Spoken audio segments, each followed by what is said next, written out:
former President Duterte. He is in the hospital wing of the detention center. And he is in good spirits. He is well taken care of.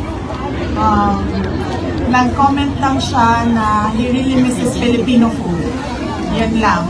But very recently sa meal nila, meron ng rice. So that's a good development.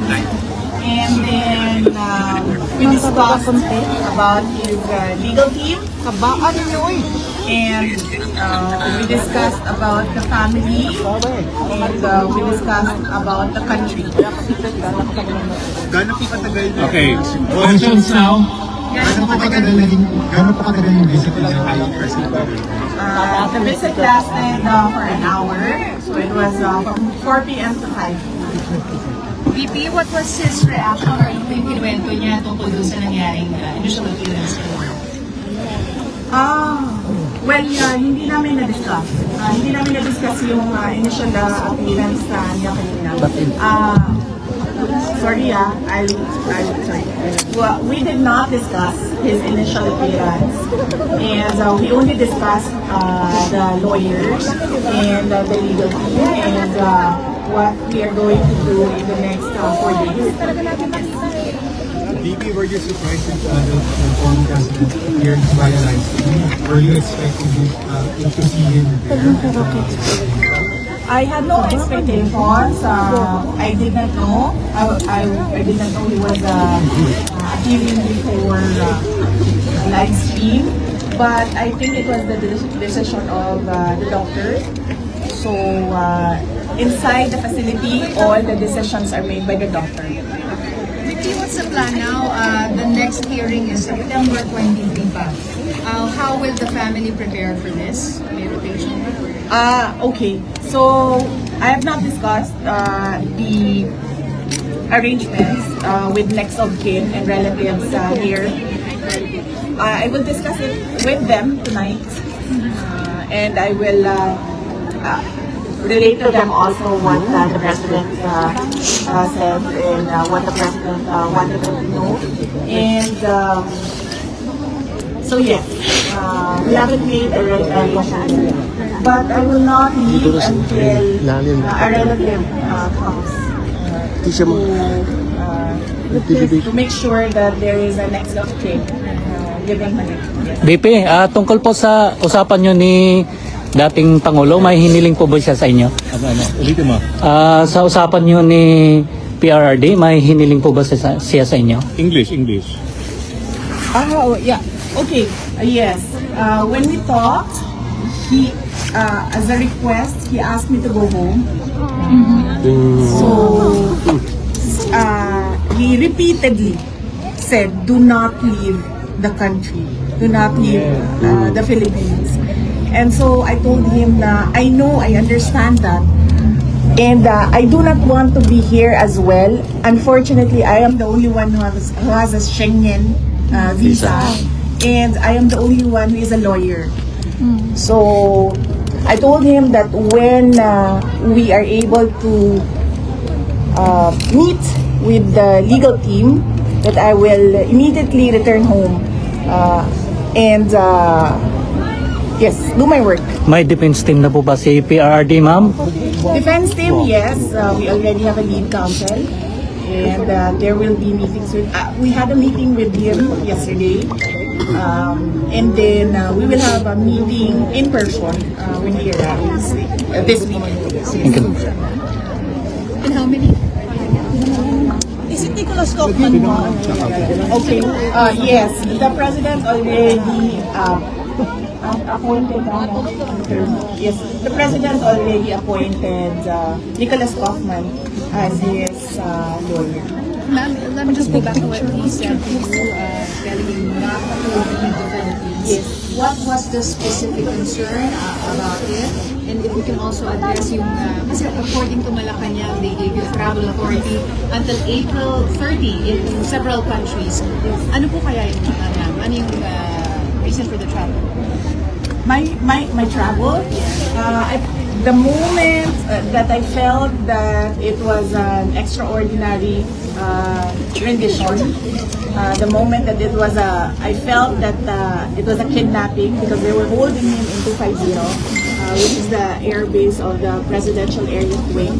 I felt that he will not be able to leave that place, but he will be taken to wherever. At the time, we did not know. So we were preparing for a list of countries where he may be taken. So, and at the time, I did not know how I will be able to enter that country. So we had to apply for travel authority for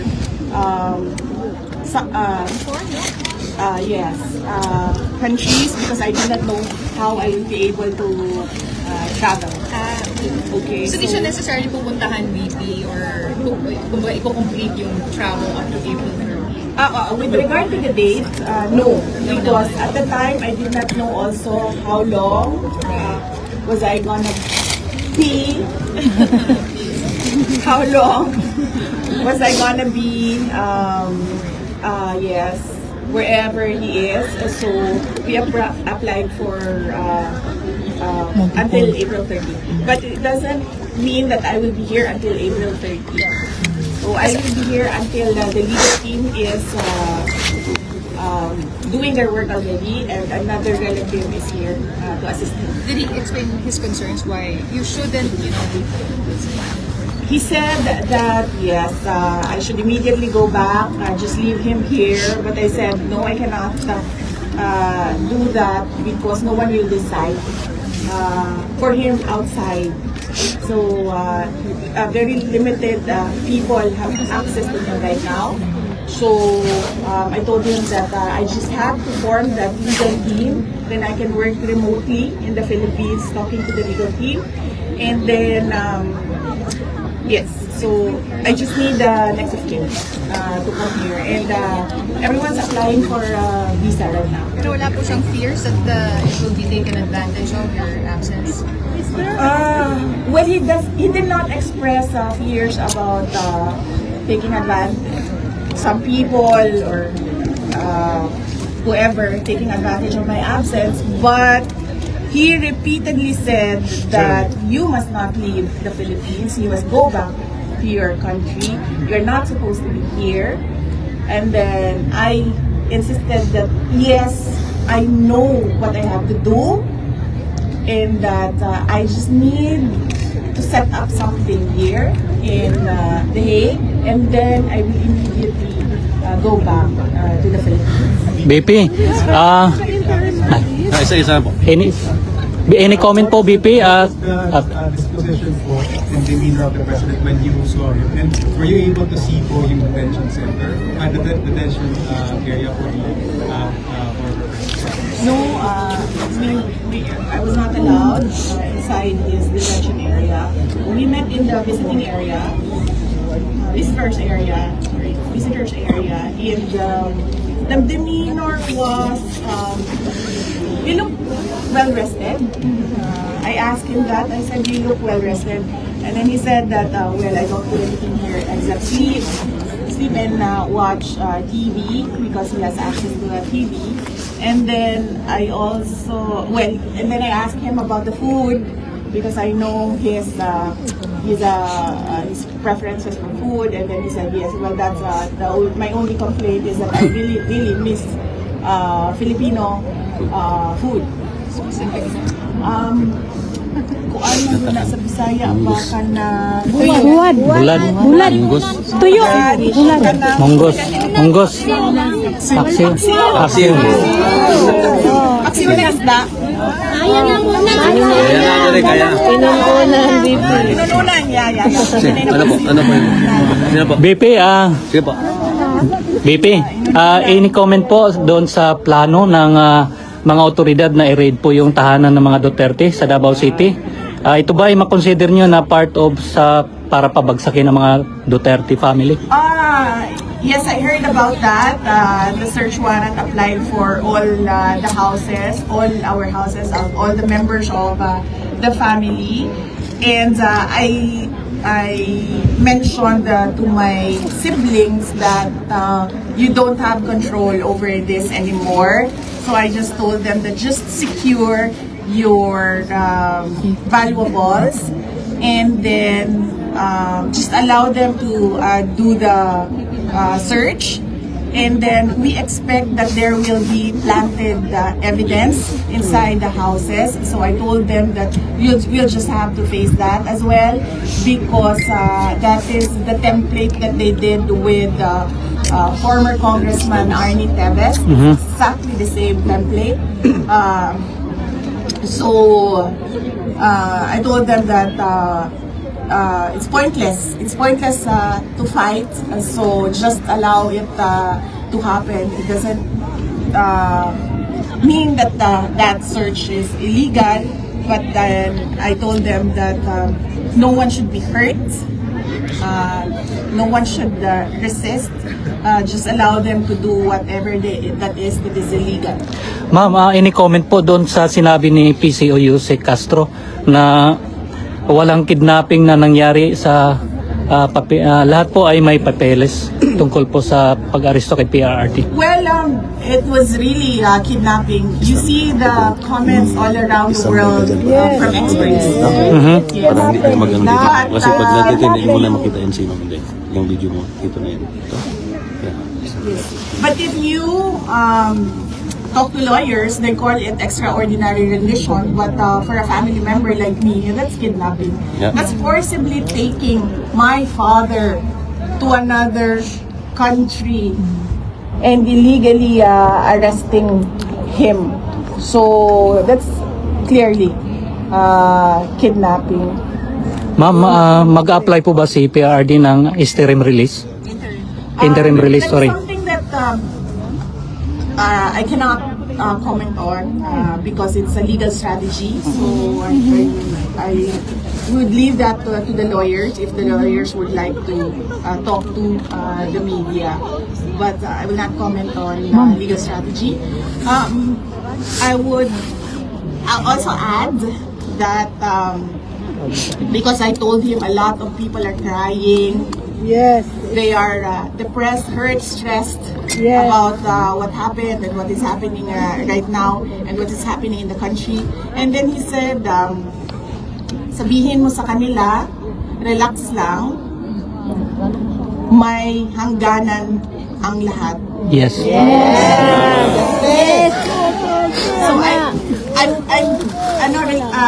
remembering this from kasi I cannot take notes, I cannot take a ball pen and pen din. So sabihin mo sa kanila, relax lang, may hangganan ng lahat. There will be a day of reckoning for all. BP, mahal na mahal po ang Duterte family ng mga OFW at mga Pilipino po sa bansang Pilipinas. Ngayon, grabe po yung emosyon ng mga Pilipino dahil mahal po nila si PRRD at kayo po. So may mensahe po ba kayo para sa lahat ng mga Pilipino? Yes. Unang-una, nagpapasalamat ako sa lahat ng ating mga kababayan. Mag-English pa ako, sir. Tagalog po, kailan ma'am? Kasi Bisaya na lang. Davao Bitat. Tagalog ma'am, Tagalog. Tagalog lang, Tagalog. Tagalog tayo. Okay, BP. Okay. Sige. So, gadget lang ha. Gadget lang. Sorry with first off, I'd like to thank all our countrymen for your prayers and your profound support to the former president. We can feel your love. We can feel your anger. We can empathize with everyone. Everyone's rage about what happened. And let us not be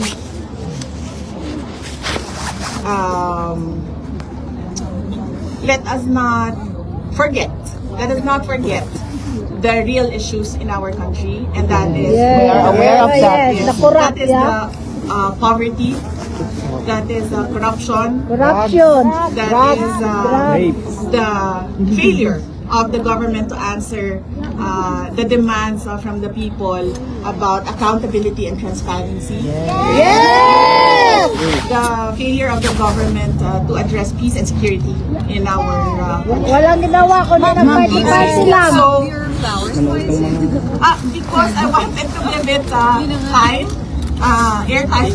I wanted to give the flowers airtime because I don't know who gave this, but the people who gave this made efforts to go to a flower shop and buy flowers.